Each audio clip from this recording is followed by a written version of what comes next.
And I'm fired up to talk 4 hours of Patriots football, Boston sports, and more. The more removed we get from Sunday, and Andy and I had to immediately process because we had a full action-packed, caller-laden, almost 4-hour post-game show immediately following the disappointment in Buffalo Sunday. I just sort of thought, like a lot of people, I guess it's time for this to come to an end. Let's pick up the pieces and we'll put the paperclip in the back of the Nintendo next fall. But we need a break because this season was so frustrating. The further removed I get, and I'm not going to put the cart before the horse because I know we got a lot more coming up, but this season's making me angrier by the day. Now that it's over? I just feel better it's over. Oh, no, I feel worse. angrier. I feel much worse about this season. I feel worse about every aspect, all three phases, all 53, all 22, you name it. You put a number to it, as long as it belongs to the Patriots, it actually makes me more aggravated. Okay, so you're talking numbers, and I want to jump right into this because this is a story that's been developing since Bill Belichick's availability yesterday, in which Karen Guregian, who just won Sports Writer of the Year, Karen Guregian of the Boston Herald. She's the best. Huge shout out to Karen. I forget the Hey, association. Is it like NSWA? I think that's it. I'll double check. NSFW. Whatever. A bunch of letters gave her this very prestigious award that she's very deserving of for reasons like this. She asked Bill Belichick at his availability yesterday about that free agency spending spree that the team went on following the 2020 season. Let's just, in case you missed it, here's the answer he gave. When you look at the National Football League and the salary cap situation, and it's the same for all teams. What we try to do is we look at it over a time frame. So 1 year is a Polaroid snapshot, but actually there are multiple years involved. And at some point, the reconciliation has to come. So our spending in 2020, our spending in 2021, and our spending in 2022, the aggregate of that was we were 27th in the league in cash spending. So a couple of years were low, 1 year was high. But over a 3-year period, we're one of the lowest spending teams in the league. So had we averaged that out, and in those 3 years, you would have had the same numbers. So whether it's two low and one high, or two medium or three medium, or two sort of high and one really low, whatever it is, there's an average that comes, and so that's the 3-year average. We're 27th in the league in cash spending. I thought that in retrospect, the free agency, we added a lot of really good players to this football team. And some guys have been very productive for us. Some guys have less production than some of the highly productive players. But overall, we're a much better football team with the players that we added, including the players that we re-signed to the team who were free agents. Okay. So, I mean, that goes on. Before we even get to that, I just want to throw this out there because Jim McBride from the Boston Globe, who, if you remember, at the very beginning of the season, he had the one-on-one sit-down with Bill Belichick. He clarified this after that answer, reached out from the Boston Globe, and this is, I believe, exclusively from Belichick. He wrote, asked for clarification. Belichick told the Globe the Patriots, quote, spend to the cap every year. What I said has nothing to do with ownership's commitment to spending fully. To take it as any kind of slight, when Robert and Jonathan Kraft have done nothing but support my recommendations on contracts, couldn't be further from the point. Now I'm going to release the big dog, Andy Hart. So there's two issues here. This is PR spin is one of the potential options, right? Because I'm sorry, everybody who heard that live went, what did he just say? Who's he talking to? What's the point? Like, that was immediate, reaction to him saying we're 27th in the league in spending the last 3 years. So let's pretend that he didn't intend it to be a shot at the people that spend, the owners. So we're going to pretend like he's a completely different man than he's been for all the years that anyone has covered him. Stick with me here. Just play along. I want to suspend belief to play along. I don't want to call him a liar just yet. So he says he didn't intend it to be a shot at Robert and Jonathan, a slight, to use his terms, with Jim McBride.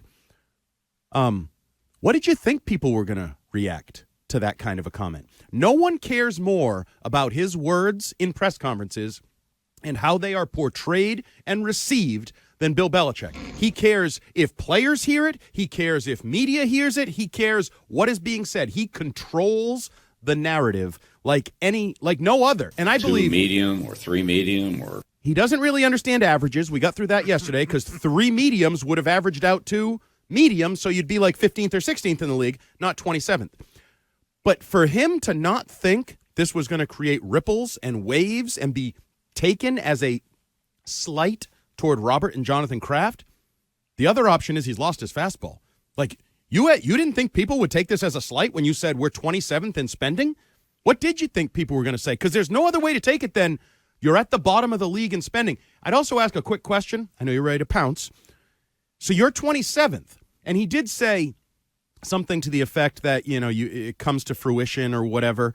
So does that mean the 26 teams ahead of you are in cap hell right now? Next question. Because if you're sort of talking about your business model and not saying anything about Robert, just the way you guys work, and maybe you're the cheap one, you're fiscally responsible because you went to Wesleyan and you're an economics major, are you telling me the 26 teams ahead of you are in cap hell? They're idiots. Look how much money they spent.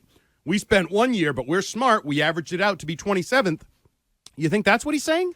Well, and before we get the second point, I think is the most compelling to me that you're making. And I want to go there for a second. I do just want to clarify here because Bill has been always trying to give us this sleight of hand in media availabilities. So he's always, you're asking a question about this, I'm going to misdirect you over here to something that's not necessarily factually untrue a lot of the time. 2 sort of high and 1 really low. But it's something different for you to play with. And the fact is, where they're spending all of this money, it's not even about the big, like the amount. It's about where they're spending it and the lack of production that they're getting out of it. I believe Karen used the phrase bang for your buck. Yes. Did you feel like you got bang for your buck? And a lot of kids like to say ROI these days. Yeah. Oh, nice. I Yeah, don't think any business kids say school that. kids. What up, HBS? But Dorky want to Fitzy- punch 'em kids. Yeah, Fitzy, so you Smart bring up kids. Jonnu Smith, and we're going to talk about free agents that the Patriots are going to have coming down on the horizon, but you look at Nelson Aguilar, you can pick so many, even guys who started out well last season with Kendrick Bourne, with Hunter Henry, such productive seasons last year. You made them turn into ghosts this year. So, I think it's definitely a fair question from Karen. And what Bill was trying to do here, to get back to what you were talking about here, Andy, about his fastball, he was trying to pull the old bait and switch. Hey, okay, you're saying this. Well, I'm trying to make you look over here because this sounds like something else. Yeah, but what's over here? Robert Kraft and Jonathan Kraft? Exactly. And their checkbook? And so when you say that Bill has lost his fastball, and Fitzy, I really want to hear from you on this. When Bill has lost his fastball, you think he's lost his comprehension of how the media is going to digest things and spit them back out at him? Or maybe just his barometer and manipulative skills. Maybe he's not. He had another example. The Bills didn't make him punt, where he brought up a fake punt that never really existed. He's still trying to distract. Yeah. He's still trying to manipulate, but he's not doing as good a job of it. It's not as sharp. And then there was the Alan Siegel Sunday press conference, Andy, where Alan asked him about the penalties, and he goes into how, defensively, we're 10th least penalized. Right. Christian calls it gaslighting. Any one of us may refer to it as sleight of hand or the media manipulation or just, as I like to go back to and say time and again, obtusely Belichickian things. Look, I think he was pushing back on a narrative that he thinks is eating away at his legacy, reputation, and credibility, which is, hey, I went to management and asked for the keys to the suitcase so I could push the spend money button during the uncharacteristically aggressive offseason last year. And now I go from 10-7 to 8-9. People are immediately just going to start doing some very simple math, and that's okay because sometimes simple math is the best math when it comes to football because whoever scores the most points wins games, and you win more games, you do better, and you go to the postseason, and the Patriots aren't there. The Patriots did not get enough ROI or bang for their buck from these players. So Bill tried to bring out this entire, chalkboard of unnecessary math to try to Too confuse low and all 1 of us. high or 1 high, 3 small, 2 mediums. mediums. Just explaining a card game that is as simple as whoever has the higher hand wins. War. It's complete, exactly. Like he's trying to explain like it's pie gal when it's really war. Like it's so freaking simple. And what he's doing, Andy, this is like if you loved, well, Cam threw for 350 yards, then you'll love the excuse making Bill does when he goes into why they've spent money, but technically they're one of the cheapest in the league. I know that a lot of this is like Miguel's Pat's Cap territory, which just bores and confounds the regulars and the casuals of us in Patriots Nation. But my God, how unnecessary, number one, to go down this road. And you're right, Andy, like, if Bill Belichick wasn't aware that even if he wasn't sending a shot across the bow of RKK and Jonathan Kraft, where did he think that Right. salvo was going to go? And like if it's friendly fire, it's incidental, sure, but like he said, he just made a giant mess for himself. He could have just answered the last part. We added good football players that I believe made our team better.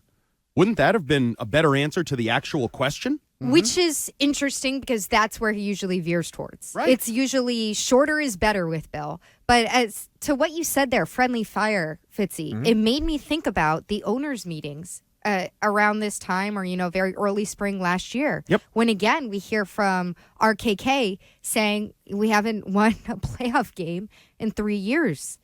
Or 4 Now it's years, 4. whatever it was at Well, the now time. it's 4. It was 3. Yeah, at the time. 3 Now it's years 4. at the time. You could hear 4 him in years between now. the truck backing up. And Yeah, so during the I audio. wonder, that it does seem like a little, if friendly or not, a little crossfire between these two parties, which it's always been a little tension there. But when there's actual friction, you just wonder, there's like, no intended friction. Are or you not. taking it as friction? No, this is not a slight at Robert and Jonathan Kraft. Bill said so.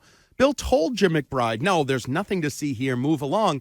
What I do find interesting, and this is not maybe a shot at the Boston Globe, I don't know. I feel like the comment was everywhere. The 27th in spending was everywhere. It was on all the radio stations, TV. Everybody was talking about it. I didn't really hear anybody talk about the Jim McBride report where Bill sort of poo-poos the comment. And that's the problem for Bill, is the cat is out of the bag, and the cat that most people saw was a shot at Robert Kraft, not your clarification later to the Globe. It was a big cat.